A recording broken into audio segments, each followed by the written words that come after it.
రాజకీయాల్లో ఓడలు బండ్లు, బండ్లు ఓడలు కావటానికి పెద్ద ఎక్కువ కాలం పట్టదు. అధికారంలో ఉన్నంతసేపు ఈగల గుంపులా పార్టీ ముఖ్యుల చుట్టూ ప్రదక్షిణలు చేసే నేతలు అధికారం కోల్పోయిన తర్వాత వారి వైపు కూడా చూడరు. రాజకీయాల్లో ఈ విషయం సాధారణంగా జరిగేది. ప్రస్తుతం ఈ అనుభవం బీఆర్ఎస్ వర్కింగ్ ప్రెసిడెంట్ కేటీఆర్ కు స్పష్టంగా బోధపడుతోంది. కేటీఆర్ మంత్రిగా ఉన్న సమయంలో ఆయన అపాయింట్మెంట్ కోసం చాలా మంది నేతలు ఎదురు చూసేవారు. అవకాశం దొరికితే కాబోయే సీఎం కేటీఆర్ అంటూ ఆకాశానికి ఎత్తేశారు కూడా. పరిస్థితులు తిరగబడటానికి ఎంతో కాలం పట్టలేదు. గత ఏడాది చివరిలో జరిగిన అసెంబ్లీ ఎన్నికల్లో బీఆర్ఎస్ అధికారాన్ని కోల్పోయింది. కాంగ్రెస్ పార్టీ అధికారంలోకి రావడంతో బీఆర్ఎస్ లోని పలువురు కీలక నేతలు, ద్వితీయ స్థాయి నేతలు కాంగ్రెస్ గూటికి చేరిపోయారు. కేసీఆర్, కేటీఆర్లకు అత్యంత దగ్గర వ్యక్తులు సైతం కాంగ్రెస్ పార్టీలోకి వెళ్లారు. ఇప్పుడు ఇంకా బీఆర్ఎస్ లో ఉన్న నేతలు సైతం అవకాశాన్ని బట్టి ఎప్పుడైనా గోడ దూకేస్తారన్న సంకేతాలే కనబడుతున్నాయి. ఈ నెలలో జరిగిన లోక్సభ ఎన్నికల ఫలితాలు జూన్ 4న వెల్లడి కానున్నాయి. ఈ ఫలితాల్లో బీఆర్ఎస్ కనీసం 8 నుంచి 9 స్థానాల్లో విజయం సాధించలేకపోతే ఆ పార్టీని వీడే నేతల సంఖ్య భారీగానే ఉంటుందని రాజకీయ వర్గాల్లో చర్చ జరుగుతోంది. బీఆర్ఎస్ వర్కింగ్ ప్రెసిడెంట్, మాజీ మంత్రి కేటీఆర్ రాజకీయాల్లో క్రియాశీలకంగా ఉన్నప్పటి నుంచి ప్రతిపక్ష పాత్ర పోషించలేదు. గతంలో కేసీఆర్, హరీష్ రావులు తెలంగాణ ఉద్యమ సమయంలో పార్టీని ముందుండి నడిపించారు. ప్రత్యేక తెలంగాణ రాష్ట్రం ఏర్పాటు తర్వాత బీఆర్ఎస్ అధికారంలోకి వచ్చిన తర్వాతే కేటీఆర్ పార్టీలో కీలక భూమిక పోషిస్తూ వచ్చారు.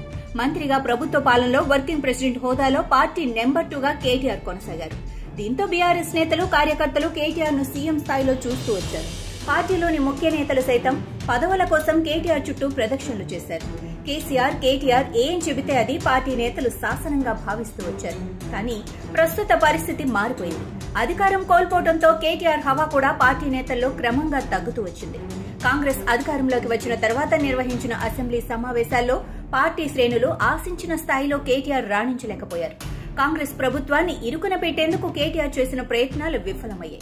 అధికారంలో ఉన్న సమయంలో అసెంబ్లీ సమావేశాల్లో విపక్షాలపై విరుచుకుపడుతూ బెంబేలెత్తించిన కేటీఆర్ ప్రతిపక్ష హోదాలో పార్టీ శ్రేణులు ఆశించిన స్థాయిలో కాంగ్రెస్ సభ్యుల దూకుడును ఎదుర్కోలేకపోయారు. దీంతో హరీష్ రావు ఫ్రంట్ రోల్లోకి వచ్చి కాంగ్రెస్ సభ్యులకు ధీటైన సమాధానం చెప్పారు. బీఆర్ఎస్ పార్టీ అధికారం కోల్పోయిన తర్వాత కేటీఆర్ హవా పార్టీలో తగ్గుతూ వస్తోందన్న విషయం తాజాగా మరోసారి స్పష్టమైంది. ఖమ్మం, వరంగల్, నల్గొండ ఉమ్మడి జిల్లాల నియోజకవర్గ గ్రాడ్యుయేషన్ ఎమ్మెల్సీ ఎన్నికకు ఈ నెల 27న పోలింగ్ జరగనుంది.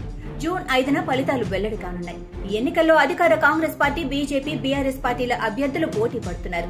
కాంగ్రెస్ అభ్యర్థిగా తీన్మార్ మల్లన్న అలియాస్ చింతపండు నవీన్, బీఆర్ఎస్ అభ్యర్థిగా ఏనుగుల రాకేష్ రెడ్డి, బీజేపీ అభ్యర్థిగా ప్రేమేందర్ రెడ్డి బరిలో ఉన్నారు.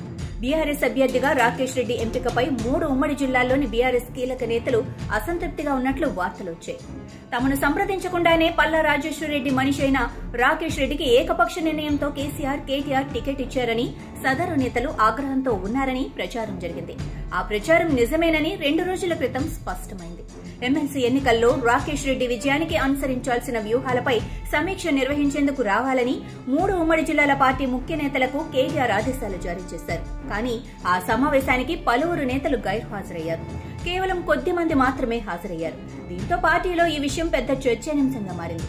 కేటీఆర్ పిలిచిన నేతలు సమావేశంకు హాజరు కాకపోవడం పార్టీలో కేటీఆర్ హవా తగ్గిపోయింది అనడానికి నిదర్శనంగా పరిశీలకులు విశ్లేషిస్తున్నారు.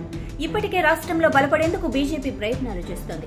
అసెంబ్లీ ఎన్నికల్లో ఆ పార్టీ ప్రభావం స్పష్టంగా కనిపించింది. కేంద్రంలో మరోసారి బీజేపీ అధికారంలోకి వస్తే బీఆర్ఎస్ లోని ముఖ్య నేతలు బీజేపీ, కాంగ్రెస్ పార్టీలోకి క్యూ కట్టడం ఖాయంగా కనిపిస్తోంది. ఇప్పటికే కాంగ్రెస్ నేతలు మీడియా సమావేశాల్లో లోక్సభ ఫలితాల తర్వాత బీఆర్ఎస్ నుంచి పెద్ద సంఖ్యలో కాంగ్రెస్ లోకి వలసలు ఉంటాయని చెప్పారు. అదే జరిగితే రానున్న కాలంలో బీఆర్ఎస్ పార్టీకి మరింత గడ్డు పరిస్థితులు ఎదురవటం ఖాయం. అలాంటి పరిస్థితులను కేటీఆర్ సమర్థవంతంగా ఎదుర్కొంటారని కానీ, ఎదుర్కోగలుగుతారని కానీ పార్టీ శ్రేణులు భావించడం లేదు.